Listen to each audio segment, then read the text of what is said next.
സംസാരിക്കാം.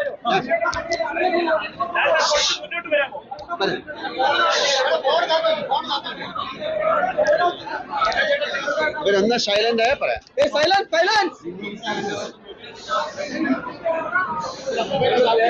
എല്ലാവർക്കും സ്വാഗതം.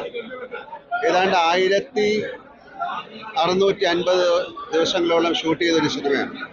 അങ്ങനെ 1650 ദിവസത്തിന് ശേഷം എനിക്കാണ് മോക്ഷം കിട്ടിയിരിക്കുന്നത്, ഫെറോസിനെ. ഇത് വളരെ ഒരു ചിൽഡ്രൻ ഫ്രണ്ട്ലി ഫിലിമാണ്. എന്ന് പറഞ്ഞാൽ ഒരു ഫാമിലിക്കും എല്ലാവർക്കും കാണാവുന്ന ഒരു സിനിമയാണ്. കുട്ടികൾക്ക് മാത്രമല്ല, വലിയ ആൾക്കാരിലെ കുട്ടികൾക്കും ഫോക്കസ് ചെയ്തിട്ടാണ് ഈ സിനിമ ചെയ്തിരിക്കുന്നത്. ഒരു 40 വർഷത്തിന് ശേഷമാണ് ഒരു 3D ഫിലിം ഇന്ത്യയിൽ ചെയ്തിരിക്കുന്നത്. ഒരുപാട് സ്പെഷ്യാലിറ്റിയാണ് നമ്മൾ ഷൂട്ട് ചെയ്തിരിക്കുന്നത്. ഇതിനെ പറയുന്നത് നേറ്റീവ് 3D ഷോട്ട് വിത്ത് സ്റ്റീരിയോ ലെൻസസ് എന്നാണ്. അപ്പോൾ അതിൻ്റെ എല്ലാ ഘടനകളും